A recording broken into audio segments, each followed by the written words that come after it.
बड़े हैं और जो जवाब हैं उन पर भी ज़रूर गौर करिए। चलते हैं अशोक वानखेड़े टाइगर के पास। टाइगर, जो पहला सवाल है कि मोदी सरकार के मंत्री राव इंदरजीत सिंह गुड़गांव से एमपी भी हैं, अब मोदी सरकार का मंत्री कह रहा है, विपक्ष नहीं, खड़गे साहब नहीं बोल रहे, राहुल गांधी का आरोप नहीं है, मोदी सरकार के मंत्री, और बहुत आप कह सकते हैं ये ऐसे मंत्री हैं जो काफी पावरफुल इंडिपेंडेंट चार्ज इनके पास। राव इंदरजीत सिंह का कहना है कि उन्होंने मुख्यमंत्री को फोन किया और फोन करके कहा कि भाई वहां पर पैरामिलिट्री फोर्स भेजिए, आपकी पुलिस कम है। फिर उन्होंने गृह मंत्रालय, अमित शाह के विभाग में फोन किया।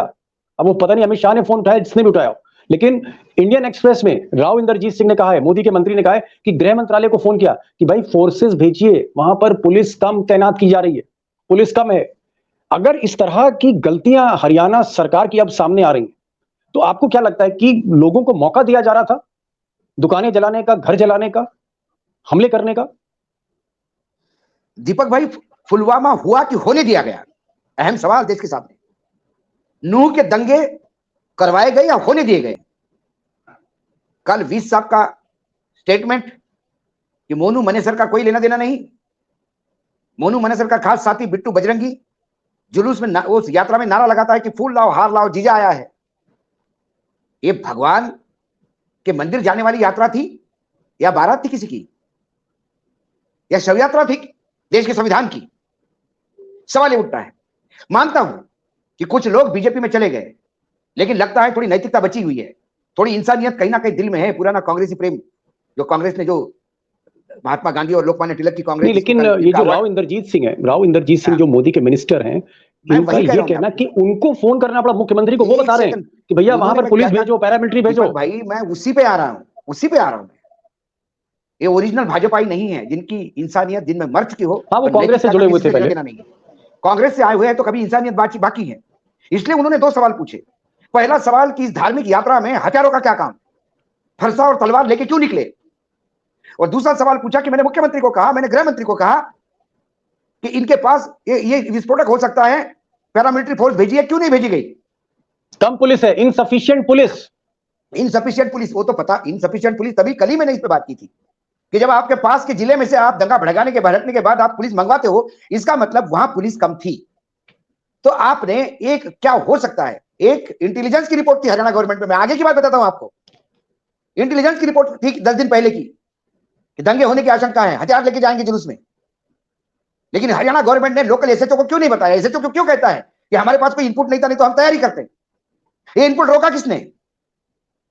क्या 20 साहब एक गृह मंत्री होने के नाते क्या उनकी कोई संवैधानिक दायित्व नहीं है कि झूठ बोलने का ठेका आपने 24 घंटे चुनाव में तो ले लिया है, चुनाव जीतने के बाद, मंत्री बनने के बाद भी आप झूठ बोलेंगे?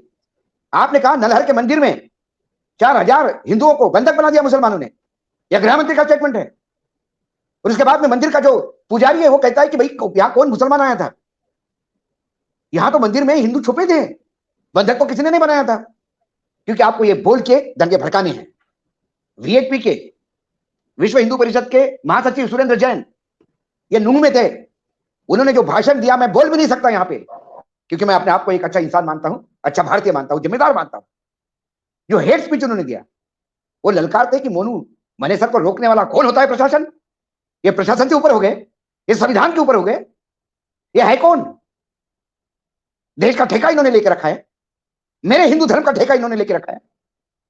दुष्यंत चौटाला उप मुख्यमंत्री है, संविधान ये कहता है हमारा, deputy chief minister Dushyant Chautala वही उप मुख्यमंत्री है। दुष्यंत चौटाला थोड़ी अभी भी थोड़ी बहुत है इंसानियत, समाजवादी राजनीति, एनडीए की राजनीति थोड़ी समाजवादी का पुट है।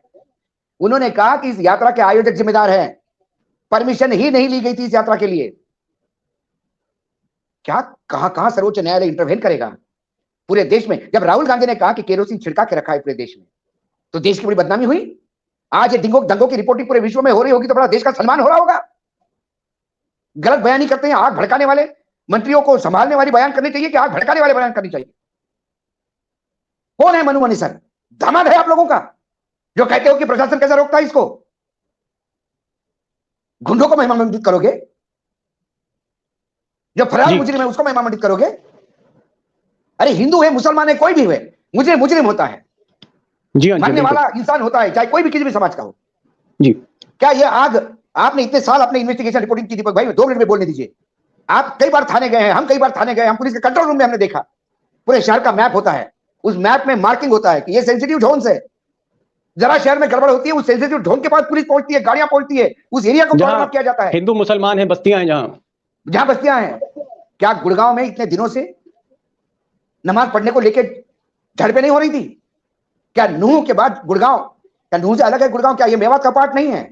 मेवात रायसीना हिल से चालू होता है, जहां राष्ट्रपति आदरणीय राष्ट्रपति भवन है, जहां हमारी आदरणीय राष्ट्रपति रहती है, वहां से लेके राजस्थान के जिलों तक, भरतपुर तक मेवात जाता है जी। इस मेवात के मुसलमान परिक्रमा करते हैं, पता है आपको, वृंदावन की, भक्त है वो श्री कृष्ण के। ये कोई किसी को नहीं बताएगा। ये बताएंगे कि 4000 मुसलमान दंगे, इस्तीफा दे देना चाहिए, ऐसे लोगों को इस्तीफा ले लेना चाहिए ऐसे लोगों से। टाइगर, एक चीज मैं और आपसे जानना चाह रहा हूँ, गुड़गांव जो है वो मुझे नहीं लगता कि देश में इतना, चाहे पुणे हो, बैंगलोर हो, चेन्नई हो, कलकत्ता हो, मुंबई हो, इतना एडवांस शहर जहां पर स्टील एंड ग्लास की बिल्डिंग है, हर मल्टीनेशनल ऑफिस है। गुड़गांव ऐसा लगता है जैसे सिंगापुर हो, दुबई हो। जो हमारा नंबर 1 शहर, जिसको हम मिलेनियम सिटी कहते हैं कि हिंदुस्तान की मिलेनियम सिटी है, वो गुड़गांव है। उस गुड़गांव में इंटरनेट ठप, उस गुड़गांव में स्कूल कॉलेज बंद, उस गुड़गांव में दंगे हो रहे हैं और मोदी चुप है, प्रधानमंत्री चुप है, मिलेनियम सिटी में दंगे हो रहे हैं, अमित शाह कुछ नहीं बोले, देश का गृह मंत्री चुप, पीएम चुप। ये जो चुप्पी है, इसका क्या मतलब है? ये चुप्पी इसलिए है कि ये उनको सूट होता है। क्या होता है? उनको सूट होता है, ये वो चाहते हैं, सूट करता है दंगे। हाँ, उनको सूट करता है। ये रास्ता है 2024 के सत्ता में जाने का। ये बात किसान की बात, विकास की बात, विश्व गुरु ढकोसला है, ये चुनावी जुमले हैं। सच्चाई ये है कि जब तक दंगों की आग नहीं भड़केगी, जब तक हिंदुओं को असुरक्षित महसूस नहीं करवाओगे, तब तक हिंदू ध्वजवाहक सेनानी कैसा अपना महत्व दिखाएगा? पता नहीं, 2014 के बाद ही 56 इंच के सरचीने की सरकार है, लोग भगवा पहन के संविधान पोस्ट पर बैठे हैं और कहते हैं हिंदू खतरे में है। आप होते हुए हिंदू खतरे में है। 1947 के दंगे देखे, तब हिंदू खतरे में नहीं था। उसके बाद लगातार कांग्रेस की सरकार रही, जिसे मुस्लिम और अल्पसंख्यकों की सरकार बताई जाती है, हितैषी सरकार, तब हिंदू खतरे में नहीं था। औरंगजेब जैसा आक्रांत आया, तब हिंदू खतरे में नहीं पड़ा। ब्रिटिश ने सैकड़ों साल राज किया, 100 साल से ज्यादा राज किया, हिंदू धर्म खतरे में नहीं आया। ये खतरे में आए हैं, ये खतरे में, ये ला रहे हिंदू को खतरे में।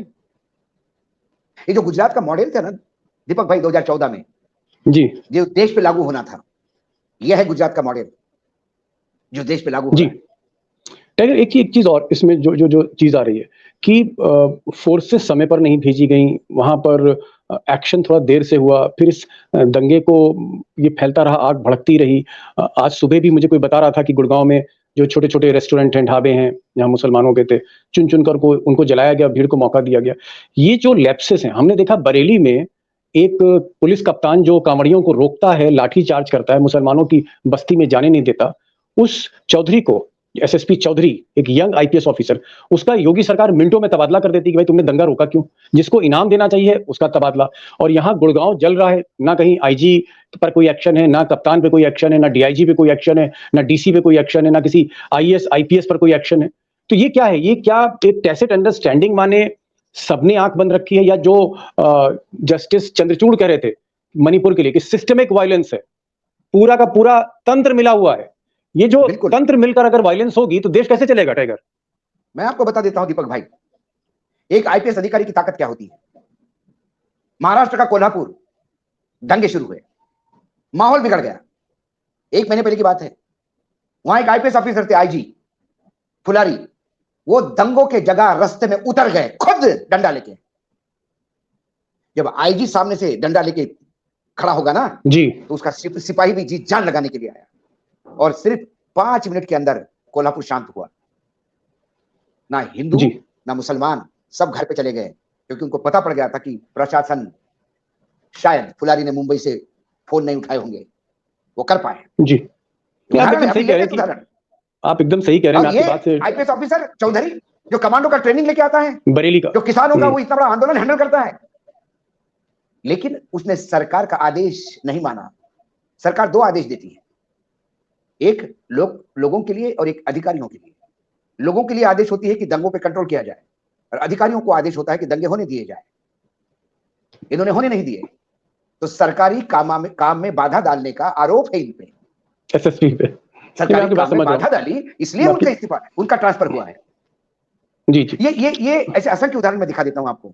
किरण बेदी, सिख दंगों के समय तलवारों का मुकाबला डंडे से करने वाली वो किरण बेदी, आज मुझे दुख होता है किरण बेदी के आंसुओं से रोती होगी, बीजेपी में है वो, कि क्या किरण बेदी थी, कैसी लड़ती थी, और आज कैसे लोगों को झोंका जाता है आग में, केरोसिन डाला जाता है।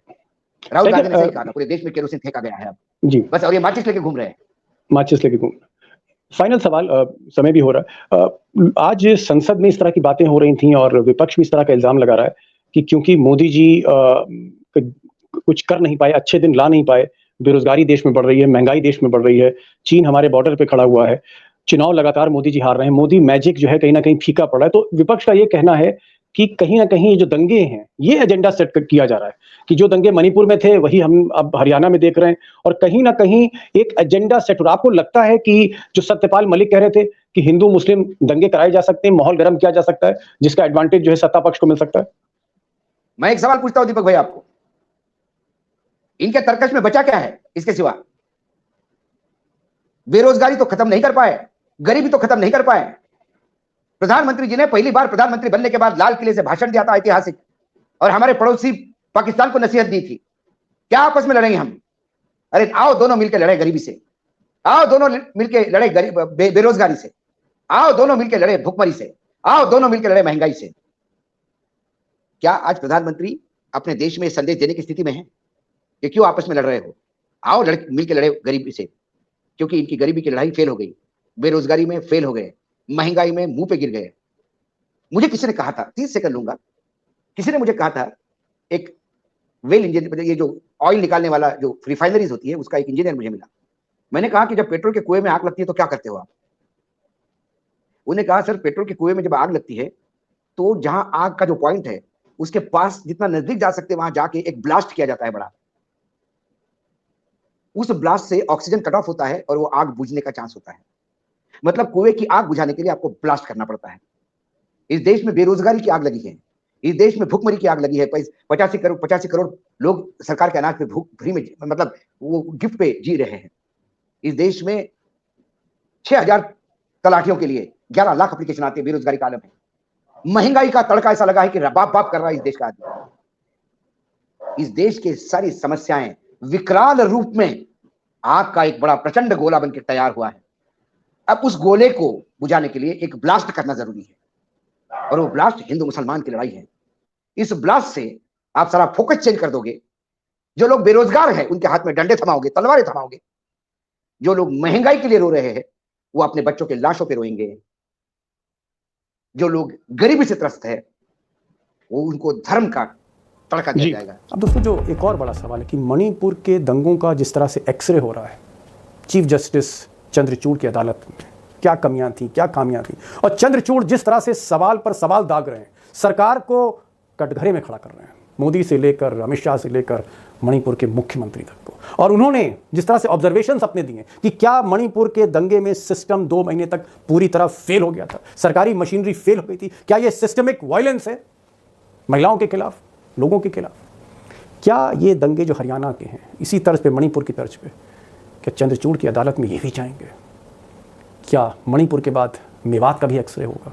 क्योंकि एक्सरे इसलिए ज़रूरी है कि आगे कुछ ना हो। तो इसकी मैं उम्मीद करता हूं कि हो सकता है जल्द आने वाले दिनों में हरियाणा का एक्सरे भी चंद्रचूड़ की अदालत में रखा जाए। तो ये आज का वीडियो था, और मुझे उम्मीद है कि आप इस पर प्रतिक्रिया देंगे, क्योंकि एक ऐसा वीडियो जो मुझे लगता है कि जिन मुश्किलों और दुश्वारियों से देश गुजर रहा है उसकी तस्वीर देता है।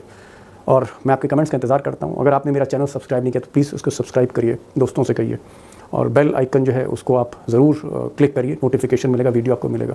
तो ये आज का वीडियो था, और जल्दी फिर मिलते हैं आपसे एक नई वीडियो के साथ। तब तक के लिए नमस्कार।